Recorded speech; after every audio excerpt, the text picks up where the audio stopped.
Bonjour Hervé Morin. Bonjour Nicolas Bétou. Vous êtes président de la région Normandie. Vous êtes un de ceux qui comptent dans le dialogue avec le gouvernement, puisque le gouvernement veut renouer avec les régions, les collectivités locales. On parlera décentralisation. Mais d'abord un mot sur ces grèves qui se profilent, ces grèves à partir du 5 décembre. Vous êtes, vous, un fervent défenseur de la retraite par points. Est-ce que le projet du gouvernement est celui que vous auriez porté? J'ai toujours été pour l'idée d'un régime universel. Je pense qu'il y a le même pour tous. Ouais, je pense qu'il y a quelque chose de sain dans l'idée qu'il y a un ciment collectif et que ce ciment collectif, c'est notamment le traitement de l'inactivité liée à l'âge et au départ à la retraite. La seule question qui se pose pour le gouvernement, elle est simple. Est-ce que le grand soir est possible? Moi, j'ai toujours pensé qu'une bonne réforme, c'était une réforme qui était du champ du possible. La réforme idéale, ça n'existe pas. Et donc, l'équation du gouvernement, c'est celle, en quelque sorte, d'aller vers l'objectif qui est celui d'un régime universel, en considérant qu'il vaut mieux faire un pas que de faire un grand bond qui vous amène à faire 3 pas en arrière. Et donc, il faut y aller progressivement. Et moi, je pense qu'on a plus intérêt à être un système, à une réforme progressive, plutôt qu'un grand soir qui risque de tout figer et de tout bloquer. Je pense qu'il y a une erreur de méthode. Si on regarde les choses depuis 20 ou 30 ans, à chaque fois qu'on a touché au régime des retraites, on a cherché à aller vers l'équilibre, et à chaque fois on a fait une partie du chemin. Si vous regardez entre Balladur, oui, sauf qu'on est dans une période très particulière, qui est celle d'un pays dont une partie des Français ont très clairement fait très clairement sécession.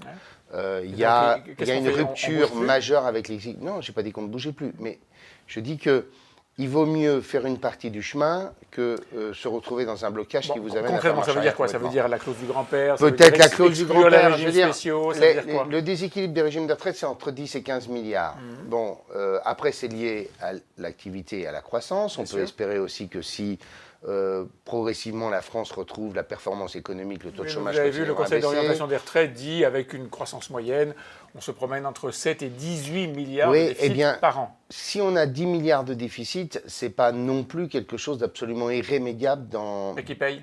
Qui paye, c'est nous, vous, nous tous. Mais j'allais dire, on a 50 milliards de déficit primaire. Est-ce qu'il faut que les Français travaillent plus? Moi, j'ai très longtemps été favorable à l'idée d'un allongement de la durée du travail. Moi, je préférais un allongement de la durée du travail hebdomadaire. Je pense que là, on a une vraie équation. Parce qu'on a en vérité travaillé 35 heures, ou 37 heures, ou 39 heures. Très franchement, dans une semaine, ça ne va pas vous changer la vie. C'était pas le bagne quand on travaillait 39 heures par semaine.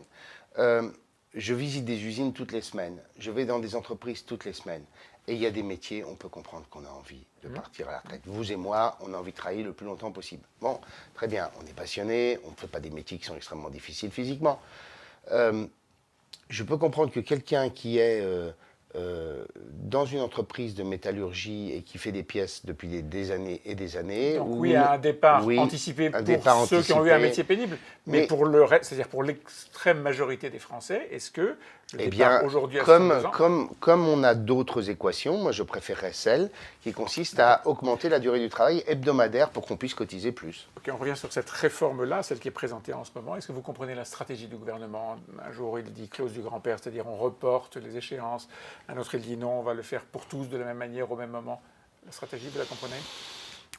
C'est la stratégie classique d'un gouvernement qui est devant un fourneau avec un centre de casseroles et qui sait de voir celle qui ne déborde pas, celle qui colle au fond. C'est pas anxiogène? Ce que je crois, c'est que le gouvernement sait très bien que dans un pays très éruptif comme le nôtre aujourd'hui, l'équation de l'agglomération des mécontentements est quand même une équation qu'il ne faut absolument pas négliger.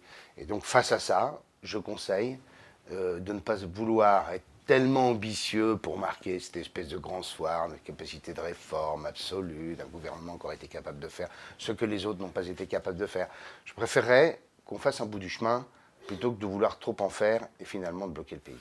Dans ce pays qui est, comme vous le dites, en tout cas sous tension, vous portez un projet de décentralisation, de nouvel acte de décentralisation. Le gouvernement le fait aussi. Pas du tout. Emmanuel Macron, non, il a essayé d'en parler. Vous ne me direz pas du tout, mais vous portez votre projet. Le discours à l'AMF était absolument décevant. D'ailleurs, les maires parlaient entre eux tellement ils s'ennuyaient.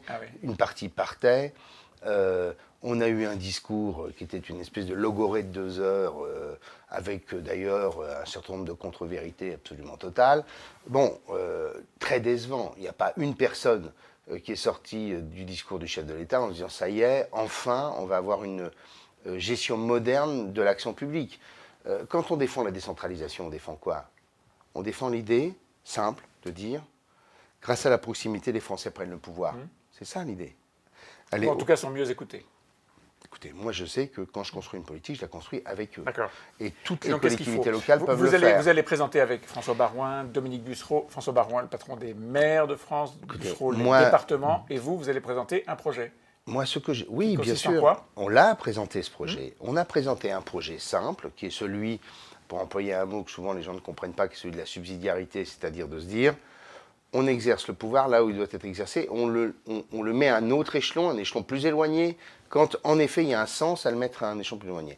Je prends un exemple simple. Le chef de l'État dit, vous comprenez, je ne peux pas vous confier la politique de l'emploi, le service public de l'emploi, parce qu'on n'imagine pas un président de la République et un gouvernement ne pas s'occuper d'emploi. Mais on ne lui demande pas de gérer l'emploi en totalité. On demande de gérer les services qui sont en charge d'avoir une relation avec les demandeurs d'emploi. La politique fiscale, le droit du travail, tout cela reste bien entendu du champ gouvernemental. Ça, c'est la politique de l'emploi. Voilà, et ça, c'est la politique de l'emploi. Ce qu'on dit, nous, c'est que comme on est en charge de la formation des demandeurs d'emploi, on doit être en charge du service qui est en relation avec les demandeurs d'emploi. Quand on évoque la question du développement économique, moi j'ai créé une structure qui s'appelle ARM. J'ai sauvé 1000 entreprises du dépôt de bilan, avec un taux de réussite de 85%. Je l'ai fait, pourquoi? Parce que j'ai la capacité de réagir rapidement, parce que j'ai la proximité, parce que je n'ai pas besoin d'un arbitrage interministériel pour accorder éventuellement un pré-relais à telle ou telle entreprise. Il y a donc un sens à faire en sorte que notre pays soit comme tous les pays européens, un pays dans lequel on fait confiance à celles et ceux qui sont en relation directe avec les problématiques. Que vous a répondu le pouvoir? Que vous a répondu Emmanuel Macron, Édouard Philippe? Le pouvoir, sur la forme, se comporte mieux. Avant, il était dans le mépris, il ne l'est plus. Sur le fond, il n'y a rien de changé. Pour l'instant, on a une équation simple. Quand on parle décentralisation avec le chef de l'État, il parle déconcentration, c'est-à-dire transfert vers les administrations de l'État d'un certain nombre de responsabilités des services du du pouvoir central qui vont se mettre en région. C'est pas tout à fait la même chose. Rien à voir. François Baroin, avec qui vous avez travaillé, est-il le futur président de la République? François Baroin a les qualités pour l'être. Il a l'humanisme, et je pense qu'on est dans un pays où il faut qu'il y ait à la tête de l'État quelqu'un qui ait la bienveillance, qui reconnaît les autres, qui soit en capacité de recréer du lien à un moment où il y a autant de fractures. Il a par ailleurs exercé des responsabilités majeures, et il a la vision. Donc pour moi, c'est le bon candidat. Et donc vous le soutiendrez? Ah oui. Est-ce que vous pensez qu'il est décidé? On se pose toujours des questions avec François Baroin, et d'ailleurs lui-même se les pose en disant j'ai envie de l'être. Non, c'est pas. Mais c'est respectable de se poser la question. On n'est pas obligé de demander des systèmes pavloviens, mécaniques, où un type se lève le matin. Envie de l'être.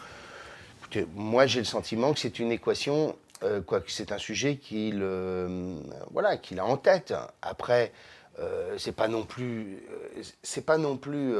totalement incohérent de dire.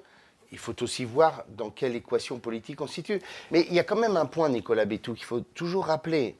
C'est qu'à force de considérer, comme le fait Emmanuel Macron, que la seule opposante est Marine Le Pen, on crée les conditions systémiques, les conditions mécaniques de faire en sorte qu'un jour, Marine Le Pen soit à la tête de l'État. Parce que si vous dites un jour, la seule opposition, la seule alternative, c'est celle-là, eh bien vous créez les conditions pour qu'elle existe. Et François Baroin peut perturber ce duo? Oui, je le crois.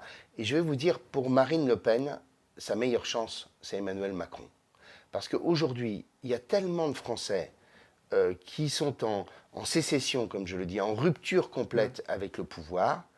Le risque, c'est que toutes celles et tous ceux qui sont dans cette contestation totale finissent par faire une majorité. Et donc François Baroin est celui qui peut perturber ce dialogue. Merci beaucoup Hervé Morin. Merci beaucoup.